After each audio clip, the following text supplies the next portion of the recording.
It has been a hell of a year. Everyone watching already knows that.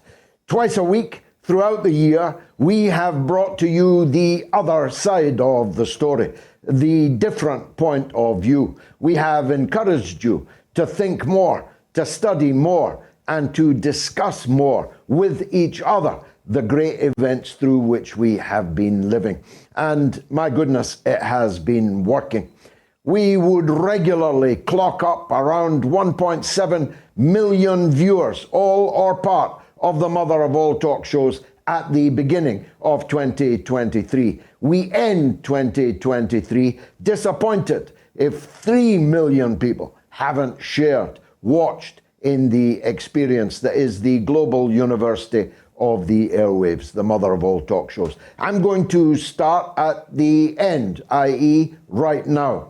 I'm going to ask you to imagine just how different the nativity scenes that you've watched in your children or your grandchildren's schools this year, how different the Holy Land of Palestine is today to that imagined in those nativity scenes.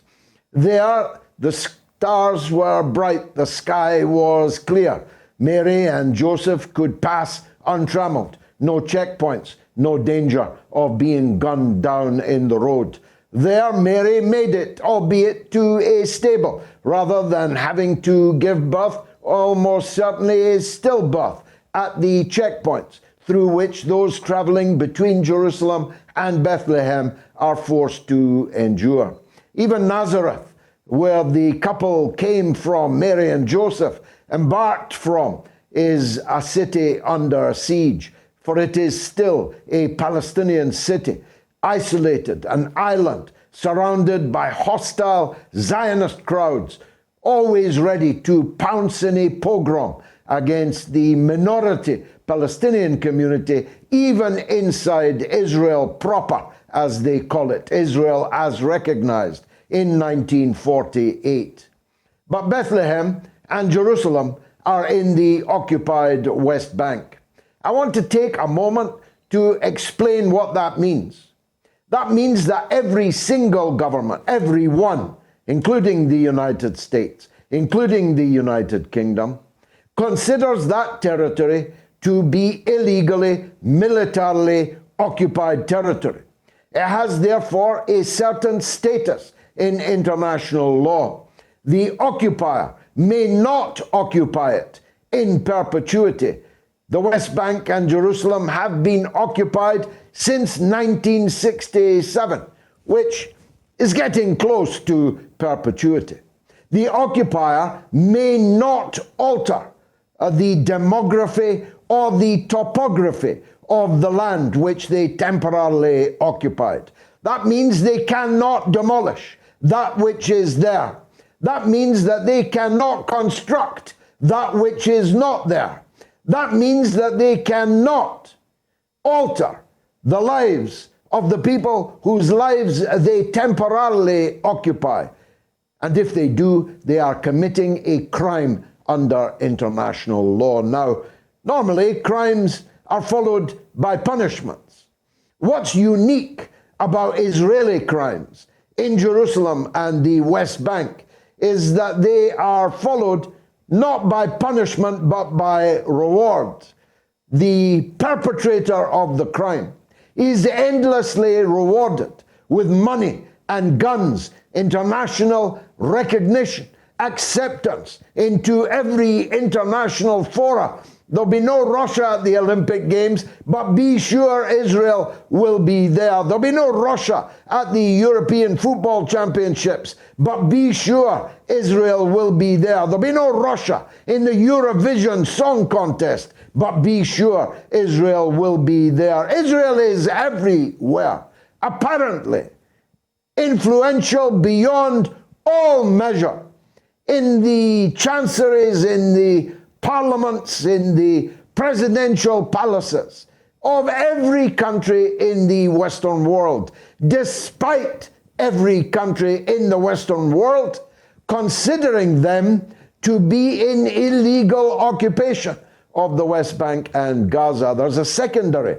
implication of this international acceptance that this land is illegally occupied. It is this, that the United Nations must provide United Nations Relief and Works Agency to support the civilian population being temporarily illegally occupied by a foreign military.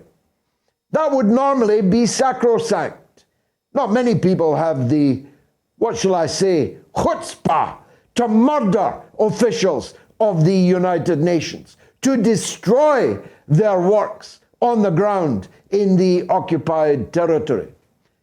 But the United Nations has lost more of its officials dead in the cold earth in just the last 75 days than it has lost in all of its existence since 1945 in any conflict. Just think about that.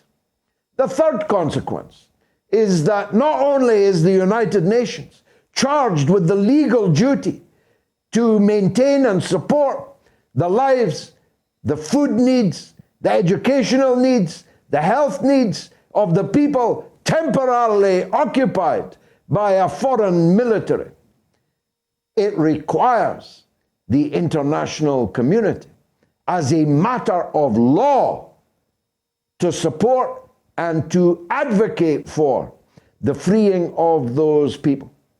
Yet settlements in their hundreds of thousands of people strong are busily being created, have been created, and are now about to accelerate, and I quote, in Israeli government parlance, the industrialized settlement of the occupied West Bank, in complete, brazen violation of international law. These crimes are bad enough.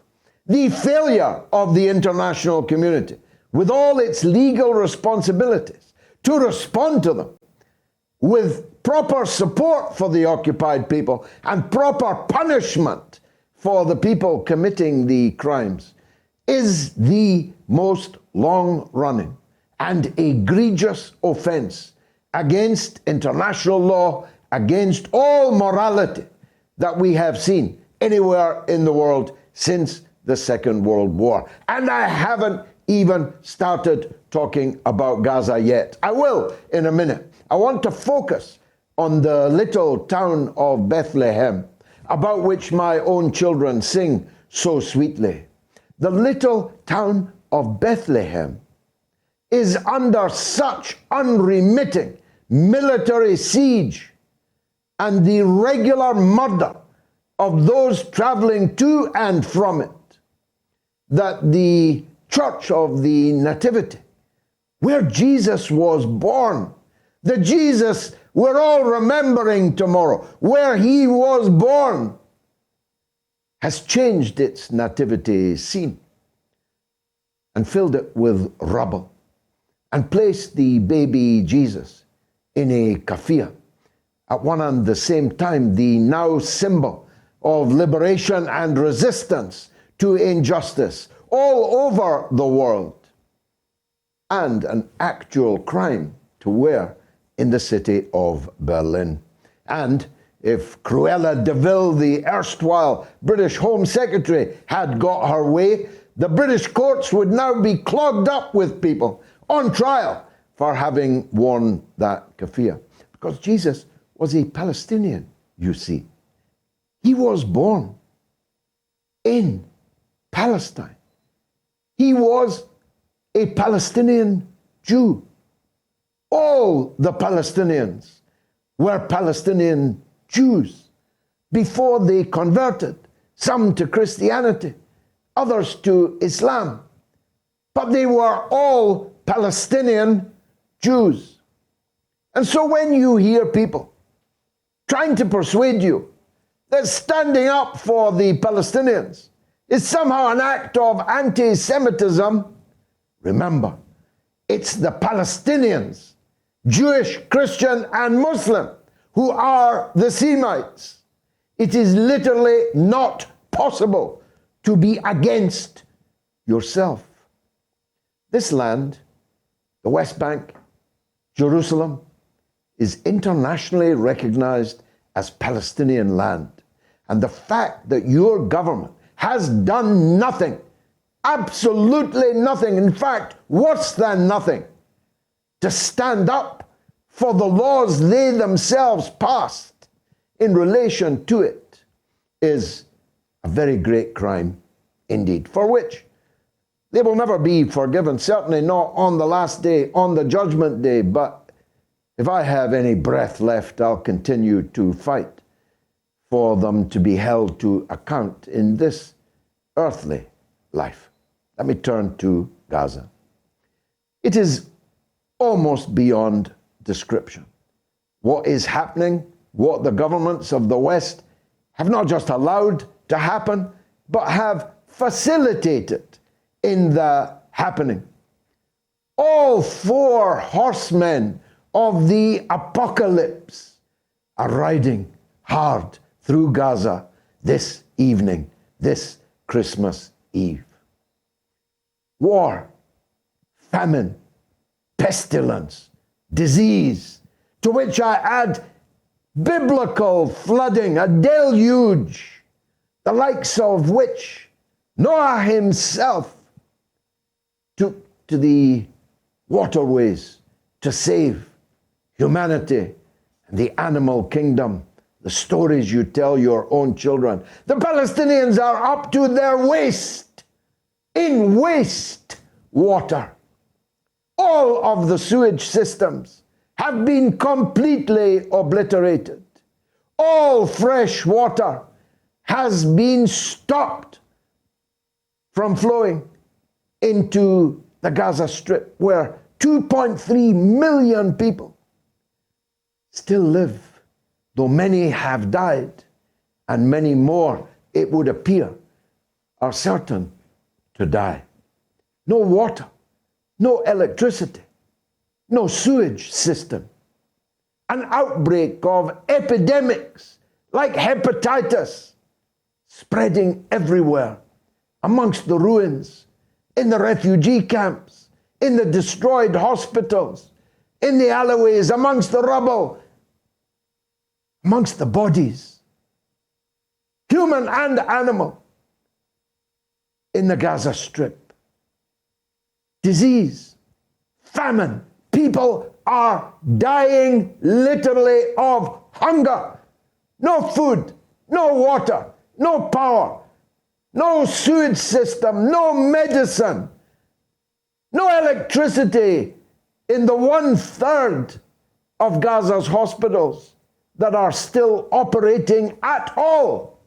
The Kuwaiti hospital, destroyed. The Indonesian hospital, destroyed. The entire medical staff of the Kamal Adwan hospital, taken away, stripped, bare, naked, and taken away at gunpoint.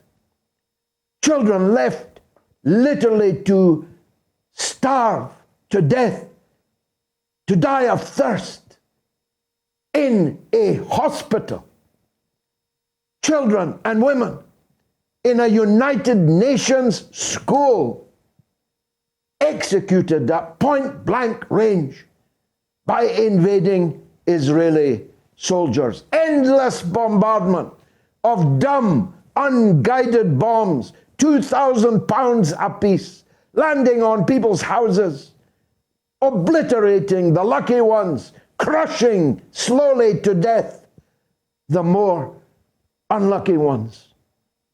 Entire families, entire bloodlines being wiped out as a matter of deliberate targeting. The Israelis make no bones about it.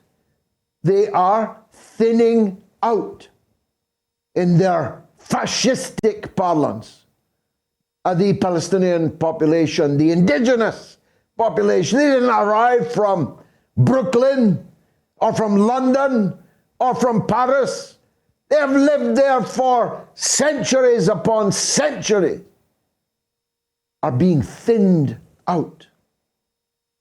The lawn is being mowed, by which they mean cutting the heads off the daisies being the children and the childbearing women of Palestinians that were yet to come.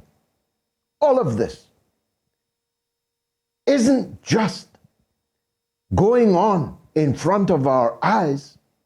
It's going on with the active collaboration of our governments. When you hear Kamala Harris or Anthony Blinken or David Cameron expressing concern over the civilian casualties in Gaza, be sure they're only saying that because they know that they are legally culpable for the genocide which is underway.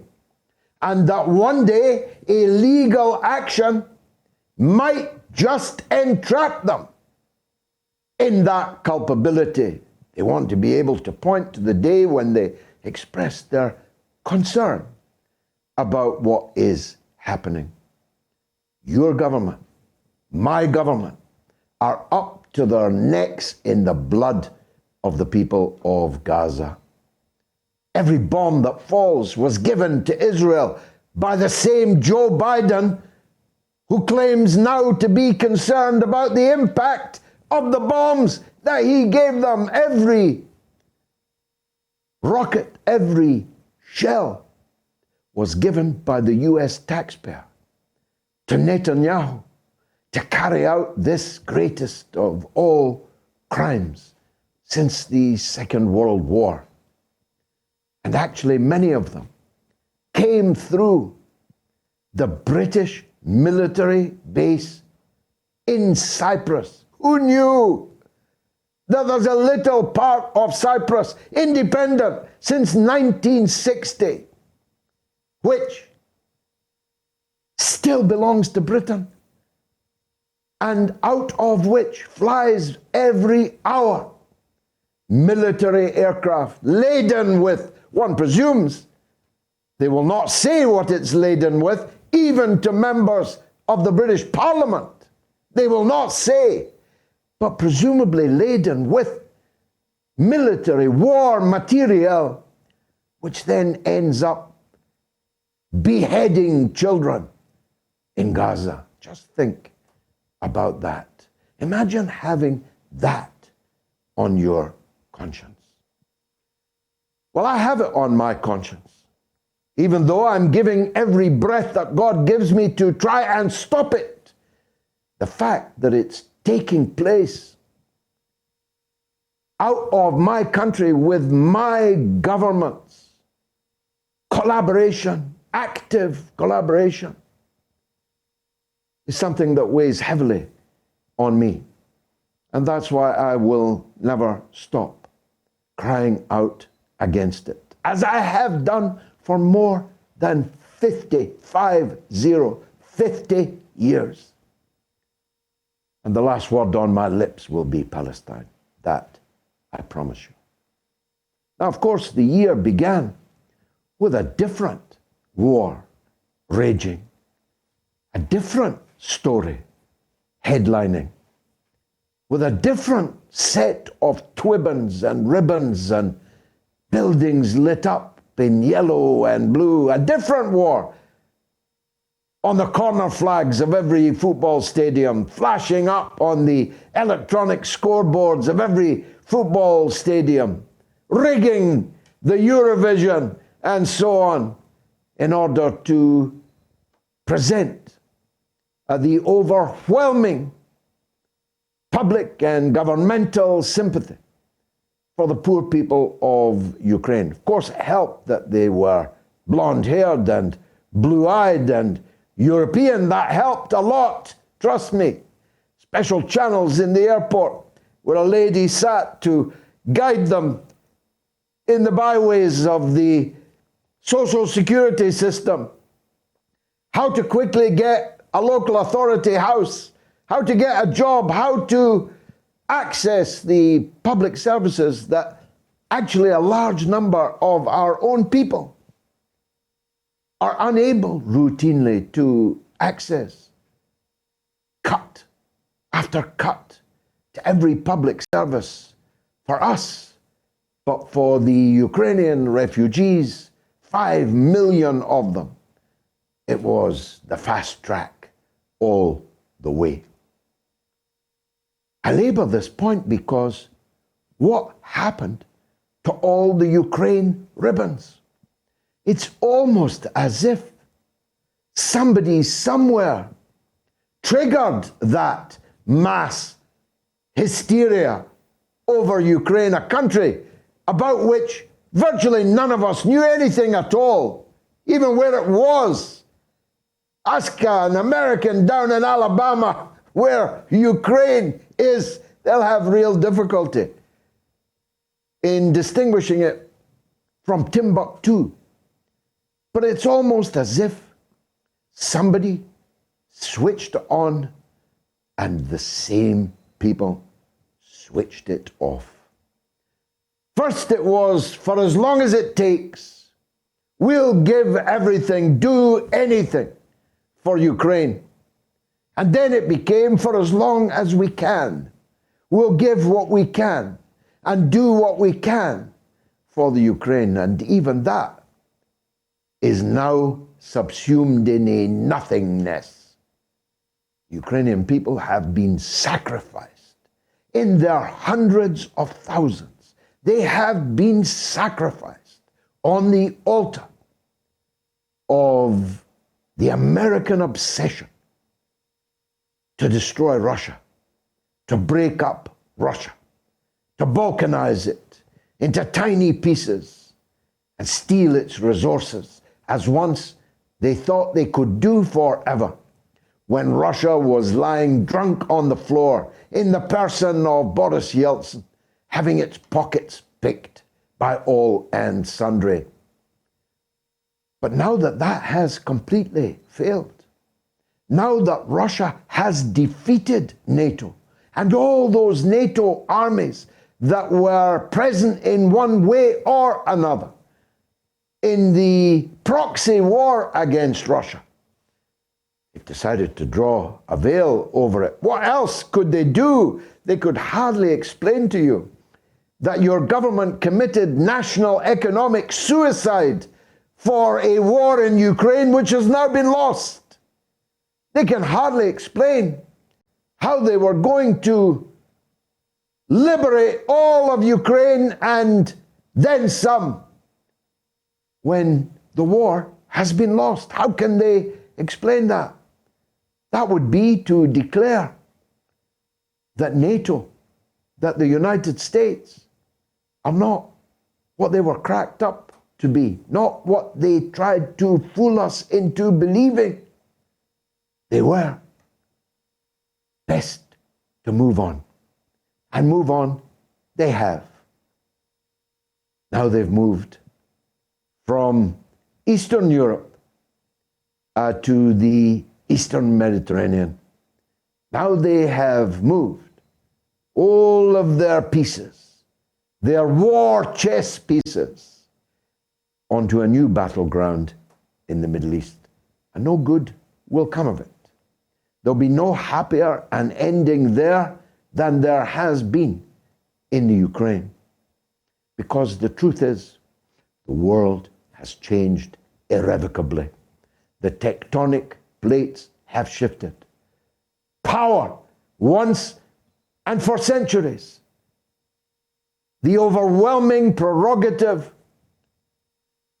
of Western European and North American civilization, is over. The sun has risen in the east. And unfortunately for us who have to live here, it's setting in the west.